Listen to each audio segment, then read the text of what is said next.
Hello everyone, good morning. आज 10 अप्रैल है और यूपी HESE असिस्टेंट प्रोफेसर के लिए एडमिट कार्ड डाउनलोड करने में अगर आपको कोई दिक्कत आ रही है, जैसे कि मान लेते हैं कि आपने अपना जो पासवर्ड है या फिर रजिस्ट्रेशन नंबर है उसको आपने खो दिया है, तो अब आसानी से आप इसे प्राप्त कर सकते हैं। ये ऑफिशियल लिंक है जो कि आप देख पा रहे हैं, UPHESE51.com। इस पर जाने के बाद अगर आप अपना जो पासवर्ड है या फिर रजिस्ट्रेशन नंबर है इसको आप भूल गए हैं, तो यहाँ फॉरगेट पासवर्ड रजिस्ट्रेशन नंबर, इस पर आपको क्लिक करना है। और फिर ये जो बॉक्स आपको दिखाई देगा ना, इसमें आपने फॉर्म भरते समय अगर आपने आपने अपना आधार नंबर डाला है, वोटर आईडी नंबर डाला है, पैन नंबर डाला है, डीएल नंबर डाला है, या जो भी आईडी आपने इस्तेमाल में लाई है उस समय फॉर्म भरते समय, वो आपको यहाँ पर डाल देना है। और शो पासवर्ड पर आप क्लिक करेंगे तो बहुत ही आसानी से आप अपना जो पासवर्ड है या फिर जो आपका रजिस्ट्रेशन नंबर है, दोनों चीज़ें आपकी शो हो जाएंगी। ठीक है, तो बहुत ही आसानी से आप इसे प्राप्त कर सकते हैं। अगर इसके बावजूद आपको कोई दिक्कत हो रही है तो फिलहाल आयोग ने आपकी हेल्प के लिए ये नोटिस जारी किया है और ये कहा है कि आप 10 बजे से लेकर शाम 5 बजे तक टेक्निकल सपोर्ट और हेल्पलाइन नंबर के लिए यहाँ पर नंबर जारी किए गए हैं।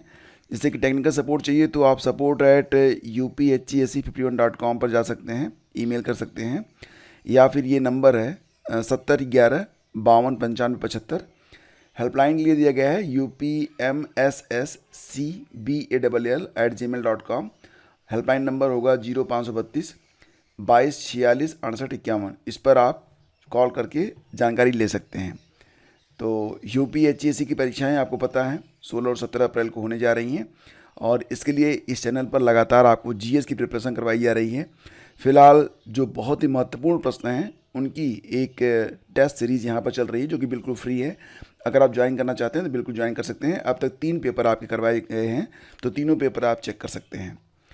और यहाँ पर आज के अखबारों में भी ये जानकारी मिली है, तो ये अखबार जो है इसमें भी आपको मोबाइल नंबर मिल जाएगा, या फिर आप हमारा जो टेलीग्राम चैनल है वहाँ पर आकर भी आप इस जानकारी को ले सकते हैं। ठीक है, रही बात TGT PGT और RO एग्ज़ाम के बारे में, तो परीक्षा केंद्र, क्योंकि बड़ी संख्या में परीक्षा केंद्र चाहिए, तो अब आयोग ने ये कहा है कि जो गाइडलाइन जारी हुई थी, गाइडलाइन में ये कहा गया था कि जो निजी स्कूल होंगे, जून 2024 की जो गाइडलाइन आई थी उसमें कहा गया था कि जो निजी स्कूल होंगे, जो प्राइवेट स्कूल होंगे, वो परीक्षा केंद्र नहीं बनाए जाएंगे। लेकिन क्योंकि आपको पता है RO की परीक्षा जो कि 27 जुलाई को होने वाली है, UP TGT और PGT की परीक्षाएं भी नियत समय पर होने जा रही हैं, तो ये भी आपको पता है कि इसमें संख्या बहुत अधिक है। तो सभी जिलाधिकारियों ने और परीक्षा आयोग ने भी शासन को ये कहा है कि उन्हें फ़िलहाल CBSE और ICSE की जो प्रतिष्ठित निजी स्कूल हैं उनको भी परीक्षा केंद्र बनाए जाने के लिए सहमति पत्र दिया जाए। यानी कि जो प्राइवेट में CBSE और ICSE के बड़े स्कूल हैं उनको भी परीक्षा केंद्र बनाया जा सके, ताकि ये परीक्षा जो है एक दिन में और जिस प्रकार से अभ्यर्थी चाहते हैं बिल्कुल उसी प्रकार से संपन्न कराई जा सके। तो फिलहाल अभी परीक्षाओं के सुचारू संचालन के लिए शासन पर केंद्र निर्धारण के नियमों को शिथिल करने का दबाव है। आने वाले समय में 3 बड़ी परीक्षाएं वाली होने जा रही हैं, इसमें RO है, TGT और PGT की परीक्षाएं शामिल हैं। डेट्स आपको पता ही हैं, TGT की परीक्षा 14-15 को हो रही है, PGT की परीक्षा 20-21 जून को हो रही है और RO की परीक्षा जुलाई में होगी 27 जुलाई को। तो गाइडलाइन यहाँ पर जो जारी किए गए थे जून 2024 को, उसमें कहा गया था कि प्राइवेट स्कूलों को सेंटर नहीं बनाया जाएगा। यहाँ पर ये कहा जा रहा है कि जो प्रतिष्ठित स्कूल हैं, जिनकी अपनी एक छाप है, प्रतिष्ठा है, CBSE और ICSE की जो स्कूल हैं, उनको जो है अगर परीक्षा केंद्र नहीं बनाया गया तो परीक्षा केंद्र बनाने में दिक्कत आएगी। फिलहाल अभी जो TGT और PGT के लिए परीक्षा केंद्र हैं उनके निर्धारण के लिए 18 अप्रैल तक की समय सीमा जो है निर्धारित की गई है और इसके बाद आपको जो भी अपडेट रहेगी इस चैनल पर मिल जाएगी। यूपी के 71 नए कॉलेजों में 900 से अधिक शिक्षक जुलाई में होंगे भर्ती। तो जैसा कि आप जानते हैं कि बीते दिसंबर में राजकीय घोषित किए गए 71 नए कॉलेज हैं और इसमें अगर शिक्षक और शिक्षणेतर जो कुल कर्मचारी हैं लगभग 900 से अधिक कर्मचारियों की भर्ती होने वाली है। अब ये भर्ती कहाँ से होगी, तो देखो, शिक्षकों की भर्ती तो करवाई जाएगी UPPSC के माध्यम से और जो बाकी कर्मचारी होते हैं इनकी भर्ती UPSSC के माध्यम से करवाई जाएगी। यानी कि आने वाले समय में ना आपके लिए बहुत सारे अवसर आने वाले हैं। बशर्ते आप अपनी तैयारी अच्छे से रखो और जॉब तो आपको मिल जाएगी। एक अच्छी न्यूज़ यहाँ पर ये निकल के आ गई है कि फ़िलहाल ये छोटी सी न्यूज़ आपको बता दें कि सहायक अभियंता की परीक्षा जो कि 20 अप्रैल को होने जा रही है, इसके एडमिट कार्ड आ गए हैं। तो छोटी सी बात है, आगे बढ़ जाते हैं। और PCS 2024 में सबसे ज़्यादा नायब तहसीलदार के 258 पद, एक RTI डाली गई थी दिल्ली के एक एस्पिरेंट के द्वारा। इसके बाद आयोग यानी कि UPPSC ने जो आंसर दिया है उसके मुताबिक पदों की संख्या लगभग 4.5 गुना तक बढ़ गई है। यानी कि जब विज्ञापन जारी हुआ था 220 पदों पर जारी हुआ था, इस बार का विज्ञापन भी मात्र 200 पदों पर जारी हुआ है। तो लेकिन अब फाइनली जो सीटें हो गई हैं वो 4.5 गुना बढ़ गई हैं। कुल मिला के कितनी सीटें हो गई हैं? 947 सीटों पर UPPCS 2024 के माध्यम से भर्तियाँ की जाएंगी और मैक्सिमम जो पद इसमें हैं वो NT के हैं, यानी कि नायब तहसीलदार के पद हैं। असिस्टेंट कमिश्नर वाणिज्य कर के 196 पद हैं। वाणिज्य कर अधिकारी राज्य कर आयुक्त कार्यालय के 142 पद हैं। खंड शिक्षा अधिकारी के 72 पद हैं। कारागार प्रशासन और सुधार सेवाओं में उप कारापाल के 60 पद हैं। निबंधन विभाग में उप निबंधक के 40 पदों पर भर्ती होगी। हालांकि डिप्टी कलेक्टर और डिप्टी SP की पदों की संख्या जो है ज़्यादा नहीं है। तो यहाँ पर डिप्टी कलेक्टर के जो 37 पद हैं, SDM के कितने पद हैं? 37 पद हैं।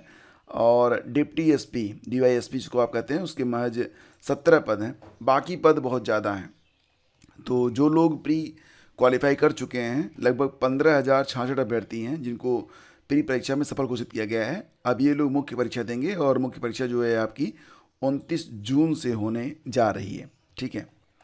और CHO के 4500 पदों पर बहाली को 5 मई से आवेदन होंगे। बिहार में सरकारी अस्पतालों में सामुदायिक स्वास्थ्य अधिकारी CHO के 4500 पदों पर बहाली की प्रक्रिया फिर से शुरू हो गई है। राज्य स्वास्थ्य समिति के मुताबिक 5 से 26 मई 2025 तक ऑनलाइन आवेदन लिए जाएंगे। रिक्त पदों में 979 पद जो हैं ये अनारक्षित होंगे। और EWS के लिए कुल 245 पद हैं। SC के लिए 1243 पद हैं। ST के लिए 55। OBC के लिए कुल मिला के 1170 पद हैं। और पिछड़ा वर्ग के लिए कुल, ये देखो, अति पिछड़ा वर्ग और पिछड़ा वर्ग ये बिहार में होता है। पिछड़ा वर्ग के लिए 640 और पिछड़ा वर्ग की महिलाओं के लिए 168 पद यहाँ पर रखे गए हैं।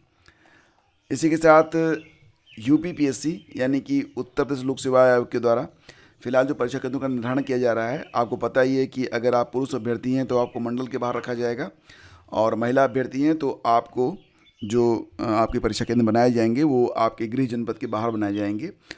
तो यहाँ पर जो महिला अभ्यर्थी हैं वो ये कह रही हैं कि गृह जनपद में ही पहले परीक्षा केंद्र बनते रहे हैं। जब दूर परीक्षा केंद्र बनाए जाते हैं तो उन्हें अपनी सिक्योरिटी को लेकर प्रॉब्लम होती है। एक दिन पहले उन्हें जाना पड़ता है, वहाँ पर रुकना खाना एक अलग प्रकार की समस्या होती है।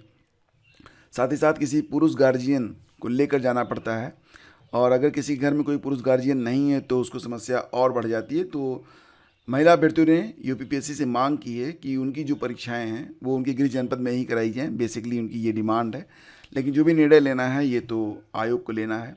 और ये आज की पूरी अपडेट है फ्रेंड्स। ठीक है, हम मिलते हैं आपसे अगले वीडियो में। अगर कहीं पर कोई दिक्कत है आपको तो आप बेशक जो है कमेंट कर सकते हैं। आप सभी का वेलकम है। आपने अभी तक अगर टेलीग्राम चैनल ज्वाइन नहीं किया है तो ज्वाइन कर लीजिएगा। उस पर आपको जानकारियाँ मैं शेयर करता रहता हूँ जो कि ऑनलाइनर होती हैं और हर बार वीडियो बनाकर बताना थोड़ा सा मुश्किल होता है। कई बार तो आप लोगों को वीडियोस के जो नोटिफिकेशन होते हैं वो नहीं मिलते हैं। तो टेलीग्राम इज़ बेस्ट, आप ज्वाइन जरूर कर लीजिएगा। Thank you.